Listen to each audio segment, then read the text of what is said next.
Bulletin sponsored by उत्तम Singh academy Rewa. नमस्कार, Vindhya times में आपका स्वागत है और आपके साथ मैं श्रेया हाजिर हैं आज की बुलेटिन की खबरों के साथ। पहली खबर की बात करते हैं। जिले में तेजी से बढ़ते कोरोना संक्रमण को देखते हुए लोगों को मास्क लगाने की समझाइश देने रविवार को जिला कलेक्टर एवं पुलिस अधीक्षक सड़क पर उतरे। आप देखते होंगे कि शहर के मेन मार्केट सहित अन्य जगहों पर कितनी भीड़ रहती है, लेकिन यहाँ नियमों का पालन होता दिखाई नहीं देता है। इसलिए शिल्पी प्लाजा की भीड़ भाड़ में लोगों को सोशल डिस्टेंसिंग एवं मास्क लगाकर चलने की नसीहत देने के लिए प्रशासनिक अमला सड़कों पर उतरा और लोगों के बीच गया। इतना ही नहीं, collector doctor Ilaiya Raja T एवं पुलिस अधीक्षक राकेश कुमार सिंह ने दुकानदारों को स्पष्ट हिदायत दी है कि वह खुद मास्क लगाएं और उनके दुकान में आने वाले ग्राहकों को भी मास्क लगाने की अपील करें। इस दौरान उन्होंने 4 दुकानों पर चालानी कार्रवाई भी की। रविवार को शहर के शिल्पी प्लाजा, प्रकाश चौराहा, सिरमौर चौराहा में होने वाली भीड़ में लोगों को मास्क लगाकर चलने की समझाइश दी गई। Collector doctor Ilaiya Raja T ने कहा कि लोगों की लापरवाही से कोरोना का संक्रमण लगातार बढ़ता जा रहा है। ऐसी स्थिति में उन्होंने स्पष्ट हिदायत दी है कि अगर लोग मास्क लगाकर नहीं चलते हैं तो उन्हें ऐसी स्थिति में पाया जाता है तो उन पर चालानी कार्रवाई के अलावा और भी कड़ी सजा दी जाएगी। उन्होंने दुकानदारों को निर्देश दिए हैं कि कोई भी व्यक्ति अगर बिना मास्क के आता है तो उसको सामान न दिया जाए। बगैर मास्क के सामान लेते हुए किसी भी व्यक्ति को अगर देखा गया तो दुकानदार पर भी कार्रवाई होगी। शहर में बगैर मास्क लगाकर घूमने वाले लोगों पर पुलिस द्वारा रविवार को कार्रवाई की गई। सिरमौर चौराहा समान तिराहा में जहां दोपहिया वाहन एवं साइकिल सवार लोगों ने मास्क नहीं लगाया था, उनको मास्क लगाने की सलाह दी और चालानी कार्रवाई की गई। इस दौरान समान थाने में बनाई गई खुली जेल में भी 1 घंटे तक सजा बतौर लोगों को रखा गया। बार बार हिदायत के बाद भी लापरवाही देखी जा रही है। मार्केट में भी रश वैसा ही है पर लोग चीज़ों को मान नहीं रहे, इसलिए लगातार प्रशासन के द्वारा रोको टोको अभियान चलाया जा रहा है। अभी आज है ना बहुत सारे लोगों को हम लोग है ना पेनाल्टी भी डाले हैं, जुर्माना डाले हैं और कुछ शॉप्स हैं आज है ना उनको सचेत किए हैं। आज 1 दिन का है ना उनको बिज़नेस भी बंद कराए हैं। तो लगातार हम लोग है ना चेतावनी दे रहे हैं कि आप लापरवाही नहीं कर सकते हैं। वो आपके सुरक्षा के लिए, आपका परिवार का, समाज का सुरक्षा के लिए खतरनाक है। इसको अभियान को हम लगातार चलाएँगे। कल से हम लोग एक ओपन जेल भी है ना खुलने के लिए हम लोग समझ रहे हैं। तो कोई कंटिन्यूसली लापरवाही करते हैं तो उनको है ना 2-3 घंटे वहाँ ओपन जेल में रखा जाएगा। तो उनको लगातार उनको समझाई दिया जाएगा, उनसे लिखा जाएगा कि मतलब मैं है ना मास्क पहनूंगा। सर, वैक्सीनेशन का काम बहुत तेज़ी से चल रहा है। कल जैसे शॉर्टेज भी हुई थी, लोग इंटरेस्ट तो दिखा रहे हैं। क्या अपील करना चाहेंगे, क्योंकि जब तक सावधानी वाला मसला हर बार रहेगा, चाहे वैक्सीनेशन हो जाए या ना हो, तो क्या मैसेज देना चाहेंगे ऐसे लोग? नहीं, अभी लोग है ना फर्स्ट डोज का वैक्सीनेशन 45 साल के ऊपर के सभी लोगों का चल रही है। लोग उत्साह भी दिखा रहे हैं। आज भी हमारे ना आज डोज आए हैं और डोज है ना मतलब है ना परसों से मिल जाएगा। ज़्यादा से ज़्यादा हम लोग है ना शहरी क्षेत्र का फोकस करना चाहेंगे, because Rewa Nagar Nigam area में ही है ना सबसे ज़्यादा है ना केसेस आ रही है। बट फर्स्ट डोज में 40% सेफ्टी है, सेकंड डोज में ना 90% सेफ्टी है। इसलिए लोगों को ये भी अपील करेंगे, कोई वैक्सीनेशन कर भी दिया है उसके बाद भी आपको मास्क है ना पहनना अनिवार्यता है। जब तक हम लोग है ना पूरी समाज है ना सुरक्षित ना हो जाए, तब तक पूरी समाज को वैक्सीन ना हो जाए, आप फिजिकली है ना वायरस को कैरी कर सकते हैं। तो इसलिए अपील है कि मतलब सभी लोग मास्क पहने, सोशल डिस्टेंसिंग का है ना पालन कराएं। सर, आगे सख्ती और बढ़ेगी, क्योंकि बहुत सारे ऐसे लोग हैं जो बार बार हिदायत के बाद भी लापरवाही करते हैं। सख्ती और बढ़ेगी आगे समय में? इसमें सभी सामाजिक संगठन, सभी व्यापारिक संगठन, उन लोगों से लगातार हम बात करेंगे। मास्क नहीं हो तो सामान नहीं का अभियान भी है ना लागू करेंगे। कोई भी ग्राहक है ना मास्क नहीं पहनता है तो व्यापारी है ना उनके साथ है ना बिजनेस ना करे, और कोई व्यापारी है ना मतलब मास्क नहीं पहनता है तो ग्राहक है ना उनका दुकान को अवॉइड करे। इसको लेकर हम लगातार है ना अभियान चलाएंगे। एक है ना जागरूकता के माध्यम से ना कोशिश करेंगे कि मतलब लोग खुद समझे। अदरवाइज लगातार इनको रेगुलेट करना, लगातार पॉलिसिंग करना ये ना संभव नहीं है। हम लोग कुछ जुर्माना डाल सकते हैं, कुछ पेनल्टी डाल सकते हैं या दुकान बंद कर सकते हैं, बट उसमें उनका आर्थिक गतिविधि भी है ना प्रभावित होगा। हम लोग वो नहीं चाहते हैं। तो बट लोग है ना खुद समझे, खुद है ना मतलब है ना अपने आप को ना सुरक्षित रखें। रीवा में आज आदिम जाति कल्याण विभाग की प्रमुख सचिव डॉक्टर पल्लवी जैन ने रीवा श्यामशाह मेडिकल कॉलेज एवं वैक्सीनेशन सेंटर का निरीक्षण किया। पल्लवी जैन ने रीवा में हो रहे वैक्सीनेशन के साथ साथ SGMH की व्यवस्थाओं का भी निरीक्षण किया, साथ ही जरूरी दिशा निर्देश भी दिए। निरीक्षण के दौरान Rewa collector doctor Ilaiya Raja T, Rewa SP Rakesh Kumar Singh, Sanjay Gandhi के डीन मनोज इंदुलकर सहित प्रशासनिक अधिकारी मौजूद रहे। डॉक्टर पल्लवी जैन ने वैक्सीनेशन को लेकर आम लोगों से मीडिया के माध्यम से अपील भी की, साथ ही आयुष्मान कार्ड को लेकर रीवा के परफॉर्मेंस पर बात की। पल्लवी जैन, आपको बता दें कि इन्हें कोविड-19 रीवा एवं सतना जिले का नोडल अधिकारी का भी प्रभार मिला है, जिसके चलते आज सर्वप्रथम सतना जिले में अधिकारियों के साथ बैठक ली गई, जिसके पश्चात रीवा जिले में शामशाह मेडिकल कॉलेज के कोरोना वैक्सीनेशन केंद्र का निरीक्षण कर मेडिकल कॉलेज में समीक्षा बैठक ली गई। इनका वैक्सीनेशन निरंतर चल रहा है और अब 45 एज ग्रुप का भी लोगों का खुल गया है, तो ये अच्छी बात है। और हम ये चाहेंगे कि हमारे मीडिया के साथी भी ये भावना पहुंचाएं कि भाई ज़्यादा से ज़्यादा लोग अपने ड्यू डेट पे आएँ वैक्सीन लगाने के लिए, और जब सब जनता वैक्सीनेट होगी तभी हमारा सुरक्षा कवच आगे बढ़ेगा। और यहाँ पे व्यवस्था बहुत अच्छी है रजिस्ट्रेशन की, उसके बाद लोगों को आधा घंटा बिठा के ऑब्जर्व करने की। तो मैं सारे जो टीम है उन सबको मैं शुभकामनाएं देती हूँ, और यहाँ के जो सारे जनता के लोग हैं और मीडिया के हमारे भाई बहन हैं उनसे मैं ये आग्रह करती हूँ कि जितना आप सहयोग कर सकें इस बात को फैलाने का, उतना अच्छा रहेगा। कोविशील्ड के डोजेस ख़त्म हो गए तो उसके लिए एक्चुअली कोविशील्ड क्योंकि भारत सरकार से मिलती है, तो जो भोपाल में चर्चा हुई है तो निरंतर थोड़ा सा व्यवधान ज़रूर आया है, लेकिन अर्बन एरियाज़ में हम जल्दी से जल्दी पूरा कर पाएँ उसके लिए सप्लाई हमारी अपेक्षित है। तो मुझे लगता है कि आज ही या कल तक हमको काफ़ी और पूरी सप्लीमेंट्री मिल जाएगी। रीवा अंडर टॉप 5 पे रहा है वैक्सीनेशन के मामले में। आप हमेशा टॉप पे रहे हो, हमेशा टॉप पे रहोगे, ऐसी शुभकामनाएं हमारी। आप सबका सहयोग चाहिए बस प्रशासन को। आयुष्मान कार्ड को लेकर भी कुछ बातें हैं क्या, कितनी? आयुष्मान कार्ड की हमने अभी कलेक्टर साहब जो भी कमिश्नर के प्रभार में भी हैं उन्होंने हमको बताया कि आयुष्मान में कॉलेज का, मेडिकल कॉलेज का अच्छा योगदान और अच्छा प्रदर्शन रहा है।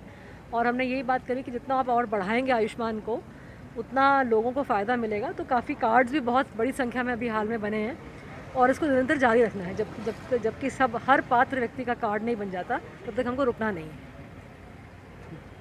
रीवा जिले के चौराटा थाना क्षेत्र अंतर्गत बीते दिनों नौबस्ता चौकी के पास जेपी सीमेंट कंपनी में बनी ट्रक पार्किंग में ग्रीसिंग के दौरान बलकर की चपेट में आने से युवक की मौत हो गई थी। युवक की मौत के बाद परिजनों ने जमकर हंगामा किया और शव को कंपनी के गेट के सामने रखकर मुआवजे की मांग की। पुलिस का कहना है कि इस घटना के बाद 2 लोगों ने सभी ग्रामीणों को बहकाकर पुलिस पर पथराव किया। इस पत्थरबाजी में नौबस्ता चौकी प्रभारी वीरेंद्र सिंह परिहार के ऊपर डंडों से भी हमला किया गया, जिसमें चौकी प्रभारी का दायां हाथ फ्रैक्चर हो गया। रीवा एसपी राकेश कुमार सिंह और अतिरिक्त पुलिस अधीक्षक शिव कुमार वर्मा के निर्देश पर इस घटना के मुख्य आरोपी राघव प्यासी को गिरफ्तार कर लिया गया है, जो कि घटना के 3 मुख्य आरोपियों में से एक है और बाकी के फरार चल रहे हैं। पुलिस पर पत्थरबाजी की घटना के बाद पुलिस ने चिन्हित 200 लोगों पर मामला दर्ज कर लिया है। इस घटना में 50 महिलाएं और 150 पुरुष शामिल थे। पुलिस ने दूसरे दिन ही कार्यवाही करते हुए 11 आरोपियों को गिरफ्तार कर लिया है, जबकि अन्य आरोपी की तलाश जारी है। पूर्व यहाँ पे लाठीचार्ज हुआ था और पत्थरबाजी जमकर हमला पुलिस के ऊपर किया गया था। क्या है पूरा मामला और आरोपी कितने गिरफ्तार में हैं? दिनांक 21/3/21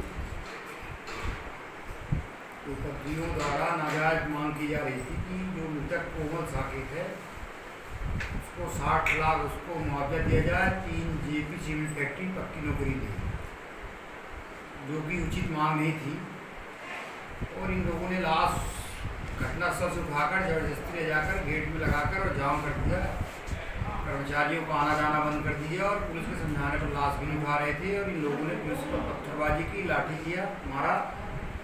ये राघव प्यासी मझियार रामपुर थाना बगलान का बदमाश है। इसके विरुद्ध सतना जिला में गंभीर 5 अपराध पंजीबद्ध हैं, जिसने पूरी पब्लिक को बहकाया है। और ये मेरे ऊपर प्रथम लाठी हाथ में इसी ने मारा, जिससे मेरे हाथ में 2 जगह फ्रैक्चर है। आज ये गिरफ्तार हो गया है। 11 आरोपी पहले गिरफ्तार हो गए थे, जिसमें 7 महिलाएं हैं, 4 पुरुष हैं। शेष आरोपियों की तलाश सरगर्मी से हो रही है। करीब 150 पुरुष और 50 महिलाएं इस दिन बलवा में शामिल थी। इनकी सबकी गिरफ्तारी होगी। किन किन धाराओं के तहत पंजीबद्ध है अपराध? और अपराध 3 इनके विरुद्ध 3 अपराध पंजीबद्ध हैं, जिसमें 147, 148, 149, 307, 186, 353, 332, 188, 269, 70 IPC है। और आपदा प्रबंधन अधिनियम लगा हुआ है, महामारी अधिनियम की धारा लगी हुई है। अलग अलग 3 अपराध पंजीबद्ध है, 2 पुलिस की ओर से पंजीबद्ध है और एक जेपीसीपी सीमेंट प्रबंधन ने पंजीबद्ध कराया है। जेपी सीमेंट कंपनी का नुकसान भी हुआ होगा, लगभग कितने का अनुमान है? इनकी गेट बंद करने से उनकी करीब 60 लाख की नुकसानी हुई है।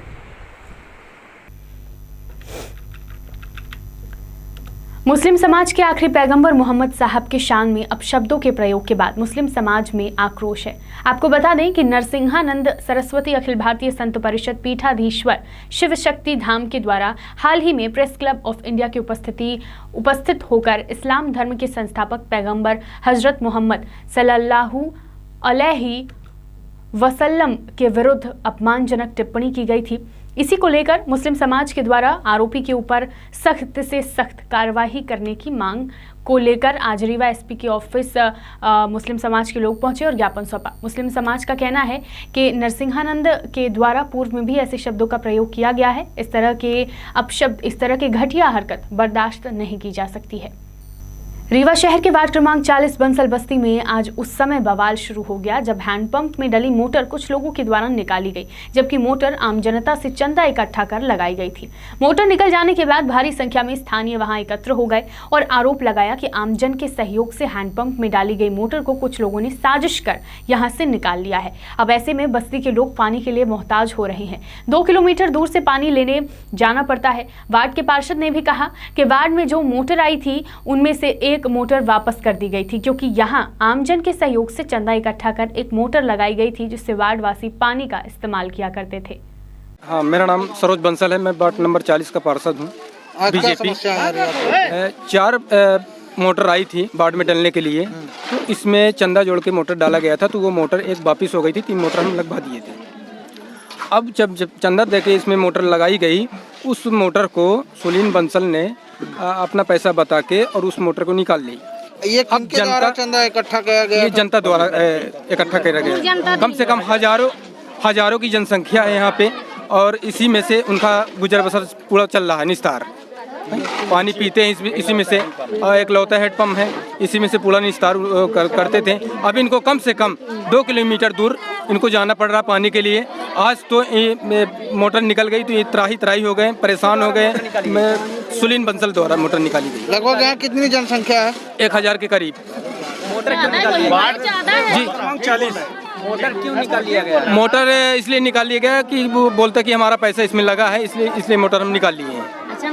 कहाँ के हैं सुनील बंसल? सुनील बंसल यही बस्ती के हैं। इसी बस्ती का।